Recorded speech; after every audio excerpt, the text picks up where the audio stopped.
Some viewers may find the following video disturbing. Viewer discretion is advised. Hey everyone, welcome to the discussion for Merchants of the Dark Road. This is going to actually be a combination discussion for the multiplayer and the solo variant as well. So for most of the time, whenever I do a solo variant, or solo, playthrough, I also have another one that incorporates a discussion because I like to have everyone else around. But sometimes there are games where you don't see a point in playing with other people. And so a solo variant is kind of the better option, especially for me. It's like, okay, well, I could try and get some people over, teach them the game, we play the game, and then, we'll play it a few more times, and then we'll record it. And then that's kind of just the format. And then sometimes it's just better to get the video up whenever I can play it and still showcase everything about the game. And, showing the solo variant at the same time. This game is good. Don't get me wrong. Merchants of the Dark Road is a solid game. But it's weird because I feel conflicted about how good it is and if it's worth playing. Which happens every now and then. There's times where I'm like, this is good, don't want to touch it again. That's not the case here. If someone were to be like, do you want to play? I'd be like, yeah. But if they were to be like, hey, do you want to set it up and play with 3 other people? It plays up to 4. I knew that. I don't know why I looked at the box. It's like, do you want to set it up and play with 3 other people? And do you want to teach it? I'd probably say no. This game has a lot going on. I wouldn't say it's necessarily complex, but it feels like it's harder to teach it than it is to play it. And that's a very weird dynamic you have. So let's go ahead and go into... let's talk about some of the negatives of the game first. I did a video that was an unboxing and a reboxing. Highly recommend you go check that out because this is Elf Creek. Yeah, Elf Creek Games basically should have just given you, shitty-ass toilet paper instead of the sheet that they gave you to organize this. It is the biggest botch of an organizer I have seen. Not that the organizer is bad once you figure out where everything goes, but it is such a headache to figure out all that, then it's worth. So go check out that video. It's not I'm not saying that for you to be like, oh, go watch my other videos, there was nothing out there. Other companies make videos on how to put their games together, especially Petrichor, for example, just got the collector's edition for that, and they made a video being like, hey, the designer shows you how they organize it and how everything needs to be organized. That's fantastic because whenever you get a bunch of stuff, if the company made an organizer, you want to know how it gets put together. You don't want to have to. It's just relying on the community to do it, which I ended up doing, is extremely bad business in my mind. So whenever you finally figure it out, it's the most convoluted, cumbersome organizer that it's 2 inserts, 2 plastic inserts, which sounds really cool that it's that concise. You just pop them out, but because it's layered upon layered upon layered, it's not an easy setup. And that's my first complaint. Besides that, it's the fact that I don't know if the game is worth that headache. Normally for setup and teardown, I don't really care. I kind of enjoy setting it up because I'm meticulous like that. I like to have it all organized. And then putting up is not as fun, but in this, it's so just cumbersome. You always have to pull shit out. You're gonna need it. But it's okay, to get to the solo variant stuff, I have to rip out all these dice I'm not going to need. To get to, the tiles, I'm going to have to pull out all these cards. And yeah, you pull all that stuff out anyway. But it's just the fact that it's a chore to set up the game. And then it's even more of a chore to put it all back because it's okay, you have to weirdly hold these dice here while you put others, so then they're all flush, and then you put stuff on stack, and it doesn't even necessarily quite fit with sleeved cards, and so you have to kind of stack them and then just keep them balanced while you put the lid on. And that's kind of the weirdness of this game, is that it's like, it doesn't feel worth all that. The game is really good, but if someone were to, it'd be better if I was already going to someone's house and they had it set up instead of me being the one that's going to do it. The other negative, so that's kind of just a logistical problem, it feels like, just with even playing the game. But the game itself, it's really cool. Like, the theme is awesome. The dice placement, like, really a lot of the game is extremely solid. Yeah, you're kind of going through the motions in terms of what you're doing. This isn't the most open-ended sandbox Euro in the world. Like, you're a merchant, so you're getting jobs to go sell, and you're delivering people to their towns, like they're riding with you. That's really everything you do is kind of to support that, and there's nothing wrong with that. They do have different ways for you to get prestige and then coins, like in terms of like the deeds, different goals. But I can see myself not wanting to play this all the time because, okay, for example, there's another game that kind of does that. Lost Ruins of Arnak, another worker placement game. This is a worker placement where you really just have the one worker, and it's definitely not a deck builder. But Lost Ruins has that same complaint from a lot of people where the research track is the game. Like, that's where you're going to get a bunch of your points. If you go up on that track, that's how you're mainly going to win. And if the players are competing to go the highest. And then everything else you do in that game is to support you to then go higher up on the track. The difference between that one and this one is Lost Ruins isn't a cumbersome setup. It's not a cumbersome teardown.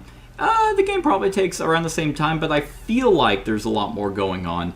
Versus this one, I feel like it's very chore-like. You put in a lot more work to then go and deliver a commission and get 6 prestige points. So Lost Ruins feels very charming and fluid and cohesive, and while this doesn't feel disjointed in any way, you're very much aware of the different steps that you're doing, which could be good for some people and bad for others. So I can feel myself after playing this. I mean, luckily, just sheer nature of the hobby and the way running the channel, I don't play the same game a lot. Like, I'm not playing Merchants of the Dark Road every day for a month. But yeah, so it's like if I were to play it, I wouldn't be like, oh man, just doing the same thing over. I wouldn't have that feeling. But for people who don't have hundreds of games and they might have 10, 15, and this was one of them, I could see it. I could see people looking at it on their shelf and be like, is it really worth it? We could just play Viticulture or something. Like, I'm trying to think of other worker placements. We can play fucking Coimbra. I'm just looking at my shelf, but that's kind of where it's coming from. The other negative, and I like it, but I know the people I've played this with had issues with it, is your dice. So the dice system, it's kind of a double-edged sword. The dice system is very, very cool. Like, I really like the bumping mechanism. Other games kind of do that. Ulm, for example, your actions are based off tiles and you bump tiles out. This kind of has another similar idea where you have dice, which are your movement dice, in locked slots. And then you have, available dice that you roll, and then that's how you kind of, you bump those up. And so whatever's the die you bump up is the one that you are using. That's your movement. The problem with that is you are still at the whim of your night dice, and there's not a lot of mitigation.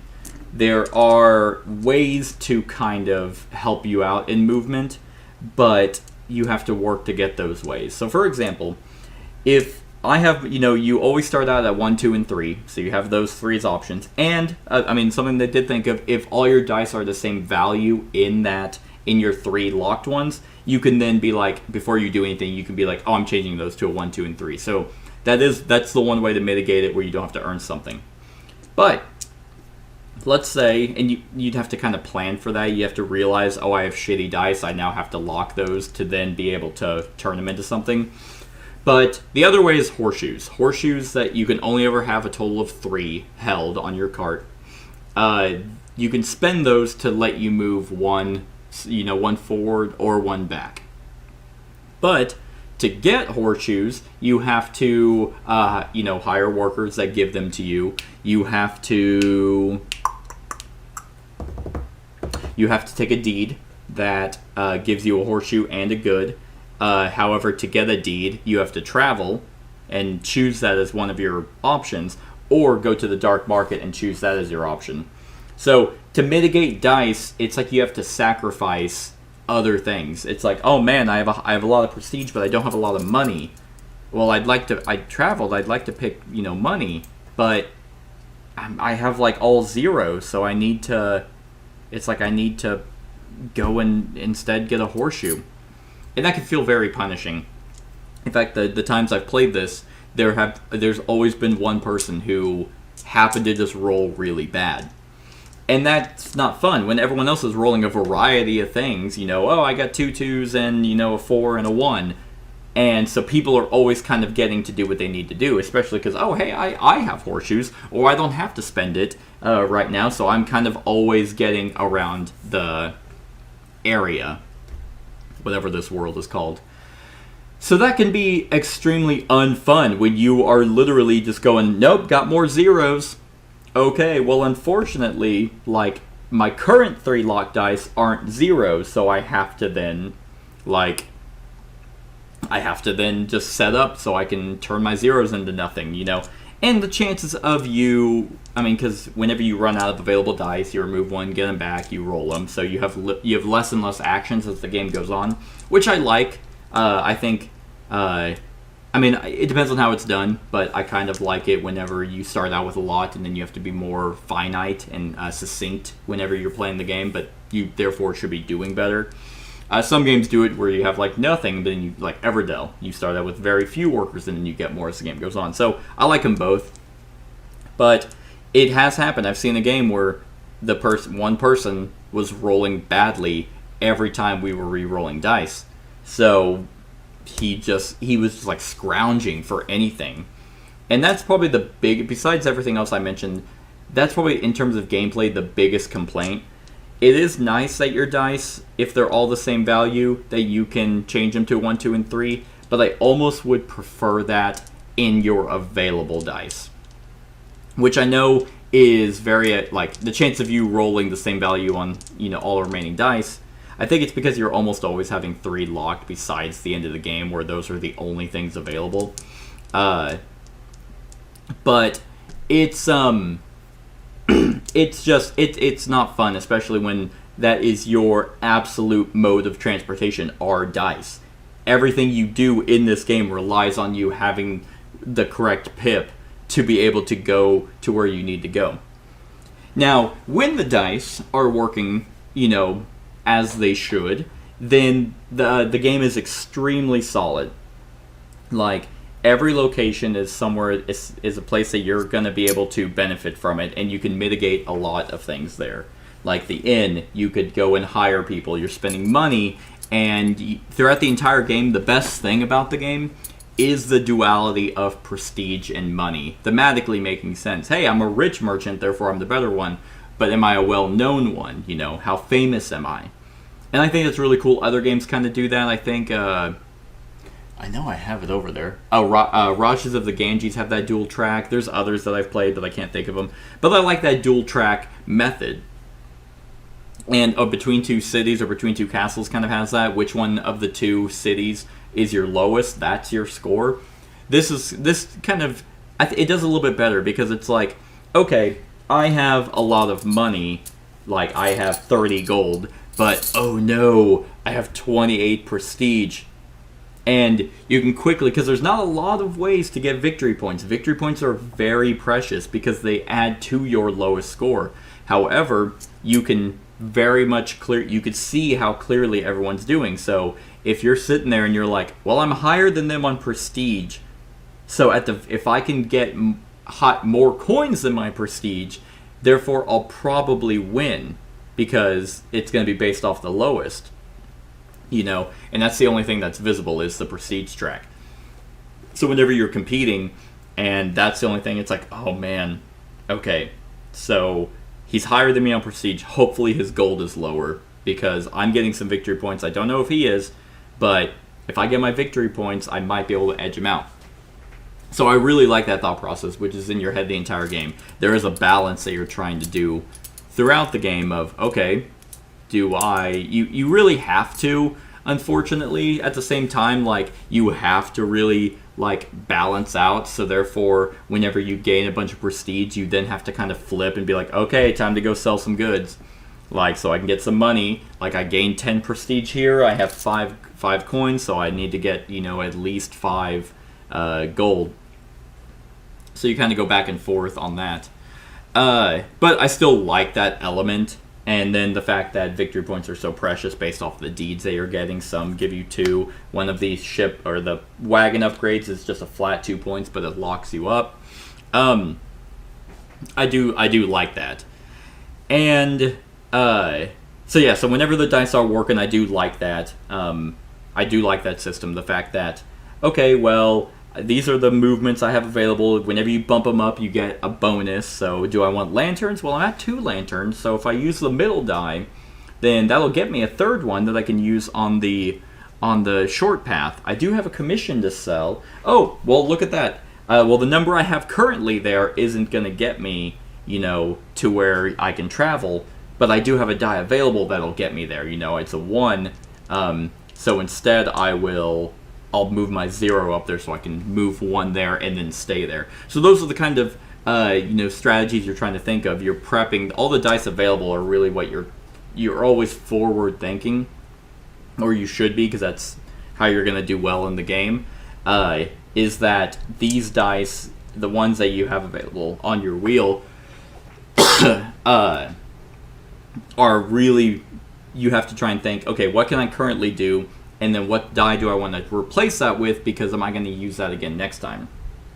I like the fact that there's an upgrade that lets you get 2 money, because since money is huge for buying goods that you need to sell commissions for, it's also competing for your prestige. Or instead of be like, well, I've been getting a bunch of money. Okay, I need to buy some items. I need 2 instruments. They cost 3 right now. So I'll just move that down. Because another thing about the Great Bazaar that I might have messed up in the run-through is it's not you don't spend gold per instrument. It's just there. So like there's 2, instrument or dice right there. You just spend the 3 gold and you get 2 instruments. I think I paid whenever books and weapons were really cheap. I think I paid for each book. But I ended up winning anyway, so I would have had just probably like 1 more point. But yeah, so I mean, there's a lot of ways to mitigate the cheapness. There is a lot of ways to gain money. There's a lot of ways to get prestige. What you do, like in terms of winning the game, isn't necessarily hard to do. Everything's available there for you to see. Oh, I need to go sell in Curse Cairn. They want a potion, a staff, and a book. Okay. And, I mean, there's people over here. There's one guy I can hire that goes to Curse Cairn, so if I deliver him at there, I'll get a coin and a prestige, and then... So, you could see everything. The only thing that might change is someone could also just take that from you, or you can, or someone might buy, the good. But when you go to the Great Bazaar, you can make them cheaper and also take a die and change it. So there is a lot of mitigation in what you're doing. Really, the only lack of mitigation is your dice, which in my experience hasn't ever really been that bad. But I have seen it happen. But yeah, there's tons of ways for you. Not tons. Everything is very finite in the game, but it's okay. You don't feel like you're like, God, I just really need this one good. Like, otherwise I can't do anything. It's not tight like that. It's more just, oh, okay, well, I'm gonna go to Yurg's excursion. I'll go to the ruins. Hey, okay, I can move that to get an upgraded staff. That's perfect, because one of the commissions I want or I want needs a staff, so therefore I'll get more prestige. Or, better yet, I'll just get an upgraded item and go sell it because it's worth 5 right now, and that'll give me 6 money because it's upgraded, and a quartz. And the quartz lets you, use special abilities for the companions that you can get, which could be huge. So, the game is pretty smooth. It's weird to teach. It's a straightforward game. Like, this is a clean game. It makes sense when you're explaining it. Hey, on your turn, take one of your available dice, move that die up. That's how many spaces you move. The value of the die is only ever used for travel. You have illuminated dice to let you get double actions. These are invaluable. They're very hard to get, but you basically can get them if you happen to roll the same symbol twice in the ruins, or that is your reward when you travel. So let's explain. Like, the traveling is pretty. I like it. I think it's neat. I like the idea of the shortcut or the dark path, but they're not interesting. The paths themselves, I feel like they're events, and I don't know. I definitely think that they're balanced. So going on the dark road, that might be a weird thing to say because I just said they were only events. Going on the dark road allows, actually just traveling in general allows people to go with you, and that's an interesting play kind of just in general. If since everyone can come with you just when anyone does it, you time your travel a little bit weird. So because they have to, you pick where you're going, then they decide like if they want to join. Like, you kind of announce to the whole town and you ring in a bell, hey, I'm going to Windglass, I know a shortcut, and then people could be like, oh, yep, hey, we're going to come with you. The theming of this, whenever I was first learning, I thought it was going to be a lot. That was going to be a lot more. I thought it was going to be more of not an adventure game, but like I thought that was going to be a bigger deal, go into those towns. But it's really not. It's its own separate mini game kind of. But yeah, so people can come with you. So whenever you're looking at all the stuff you have, you could be like, well, they also have to go there. I think I'll wait. Like, the only difference is if you're the leader, you're the one that gets the benefit. No one else does. They get to sell their stuff, deliver their people, sell their goods for prestige and all that, but they don't get the travel bonus. Only the leader gets that. Or they can just go just to have a little journey, see what happens on the event. And so whenever they're going, or you could just be like, yeah, we're not going to, no one goes with them, so you only roll a travel die equal to how many people on the party, and if you happen to pick the companion, that gives you an extra die. So you could really be like, oh man, they're taking a shortcut, they only have 3 lanterns, you know what, I think we'll all pass. And then, so therefore, and they don't pick the companion, they only have to roll 1 die and hedge their bets. They have no lanterns, it's a 6, good for them, yeah, that's going to be great. Or they could be like, oh, what happens? And they roll a 2, and one of the goods that they have to we're going to sell ends up getting lost. So that's really the only interaction that players have is trying to read what other people are doing, kind of like Roll for the Galaxy of like, what action are they most likely going to do?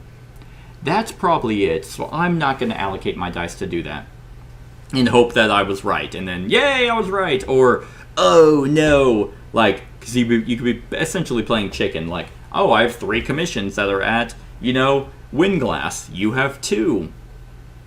Am I going to go, or am I going to wait for you to go? Or are we going to just keep kind of like reading each other? But ultimately, people go with you, you go, you sell your stuff, you get prestige, you get some money, and then you make the decision on what upgrade you want, which could be an enlightened die, which could be money, or a wagon upgrade, which the wagon upgrades are really good, but they're limited. But yeah, the difference between the dark path and the shortcut, I haven't found the shortcut technically has better options, or your die options are higher. It's like sometimes a 1 might be the only bad thing on a shortcut, whereas on the dark path, a 1, 2, 3, and 4 might be bad. But here's the thing. When you take the shortcut, you're the one that has to provide the lantern dice. and you're the one that picks last on the upgrades.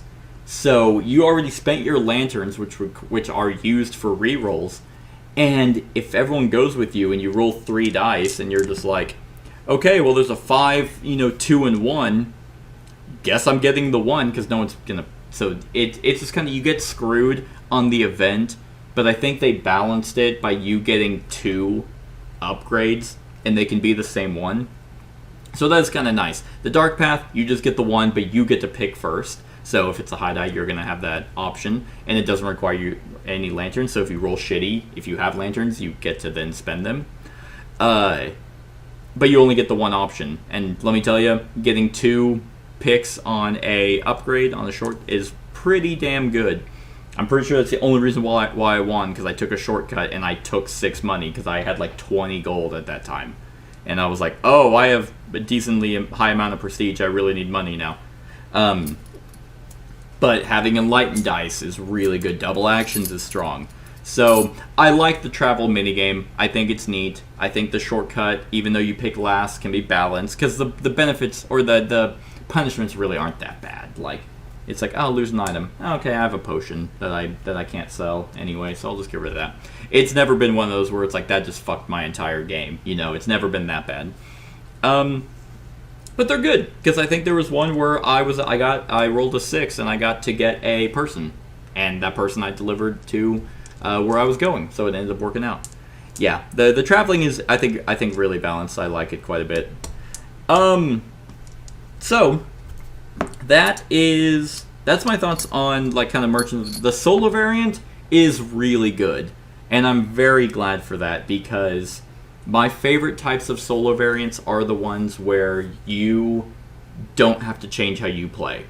Like, I don't like solo variants where it's like, now it's this weird thing, you have to like break your board in half and only use one half, and then you have to eat those are just so annoying, because it's like, oh god, now I have to learn how this guy works, and I have to learn how I have to play just to make a solo variant work. You do not have to do that here.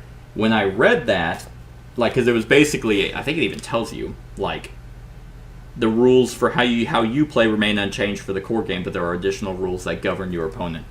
Whenever I read that, I was like, I'm doing this solo.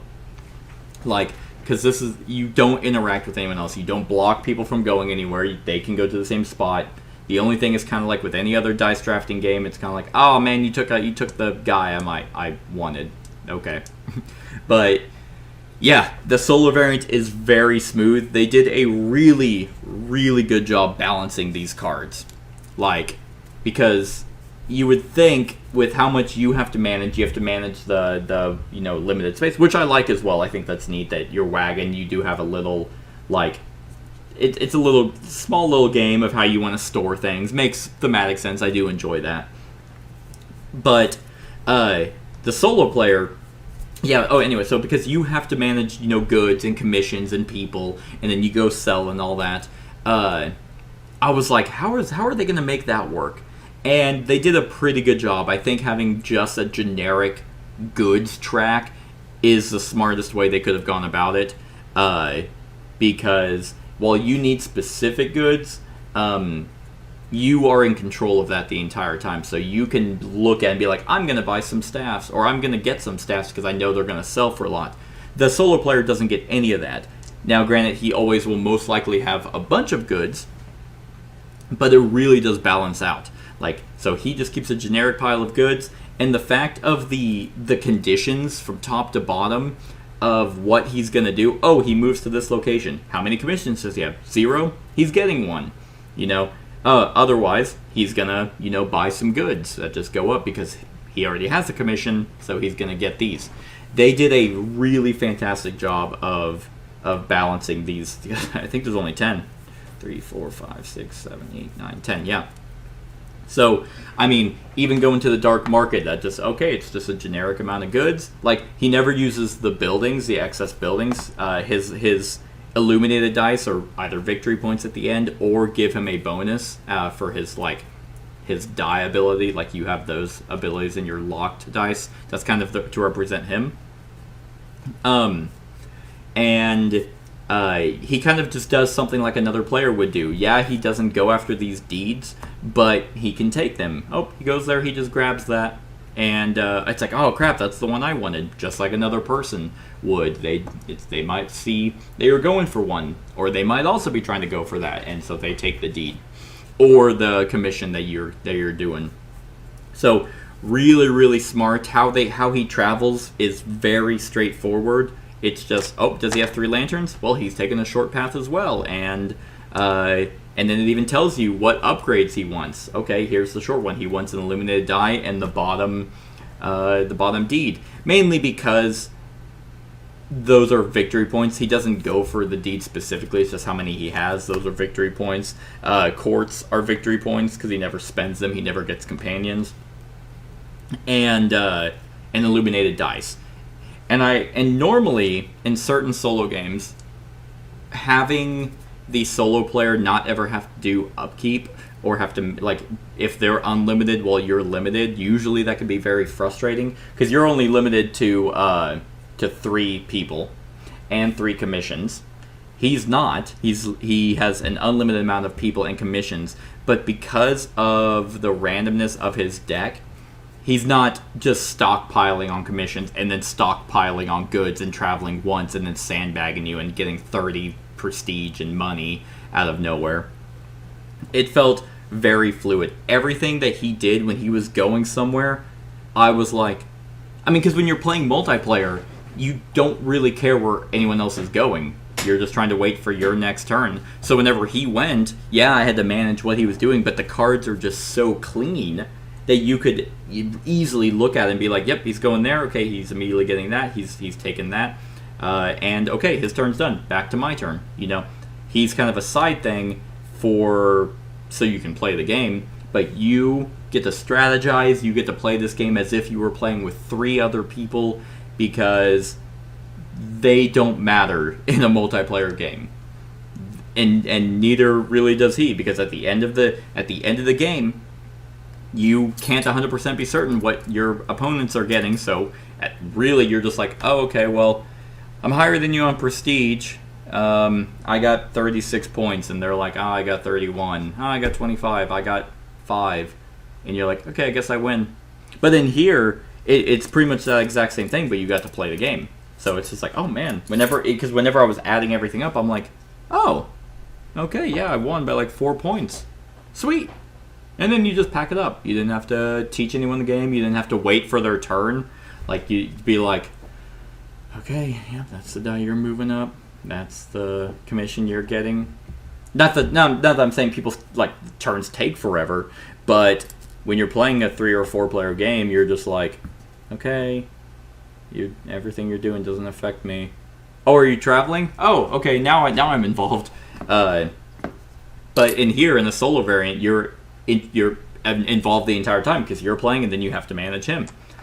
So the solo variant is really, really good. Very, very clean. Incredibly smart because I'm surprised that they were able to manage just kind of the system of how your turn works with 10 cards. I don't know, unfortunately, how the adventures are.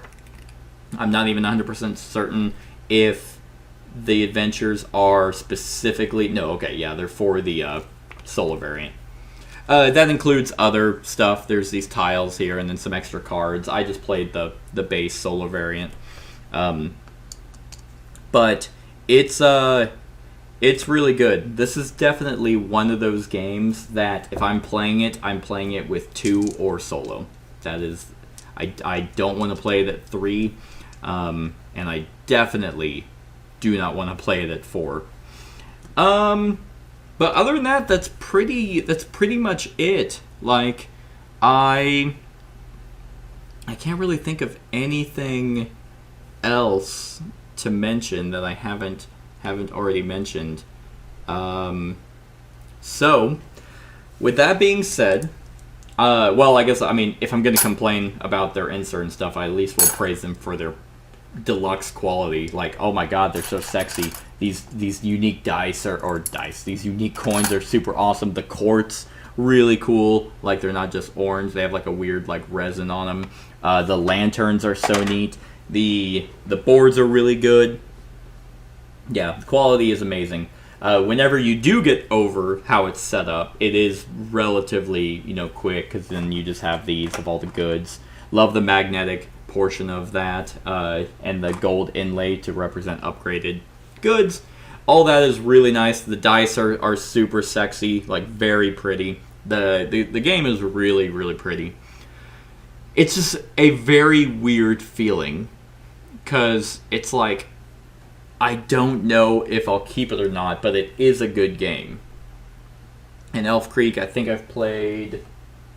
what else have they done? I think they did... did they do the Atlantis one? I can't remember. I know I've played their games before. At first I thought it was in the Hall of the Mountain King, but that's Burnt Island. Huh. I know Elf Creek Games. I've played their games before. But yeah, I think on a scale of 1 to 10, the solo variant itself is going to get a 9. It is really, really good. Like, if you're thinking about getting this and you have a constant group of 4, pass. But if it's you and your significant other, you and maybe one other person, or yourself, I highly recommend this game for the solo variant. But overall, it's a very clean game. It's not super complex, but it can be. It can come off as complex. It's a bitch and a half to set up and tear down. If I'm taking into consideration, their horrible, horrible way to teach you how to do it, store it, it would drop at a point. But since my video's out, and I did end up figuring it out, then yay, it's not, I guess it's not, can't be that bad. I'm gonna give it a 7. I think Merchants of the Dark Road is a good game. It's not as amazing as I was hoping it was gonna be. It doesn't necessarily reinvent the wheel. Like, people aren't gonna be like, oh my god, this is so radically different from every other game. But it does feel different. Like, this is a rondel game. Like, now that I think about it, like, you utilize pips to move around a rondel, and rondel games are a lot of fun. I haven't played Tolkien, but I'm trying to think of other rondel games, but I'm drawing a blank right now. So that's exactly what this is. It's good. It's a solid game. So yeah. That's my thoughts on Merchants of the Dark Road. Let me know what you think of the game in the comments below. Other than that, like, comment, share, and subscribe, and have a wonderful whatever time of day it is for you. Hey everyone, thank you for watching, and I really hope that you enjoyed the video. If you would like to see more of my content, go ahead and click that subscribe button and the bell to be notified whenever I upload any new content. If you feel like supporting the channel, you can go ahead and click that Patreon link to be taken to my Patreon, and any help is truly appreciated. Other than that, stick around for any other run-throughs or reviews or cool top 10s or whatever I feel like putting on. Other than that, like, comment, share, and subscribe, and have a wonderful whatever time of day it is for you.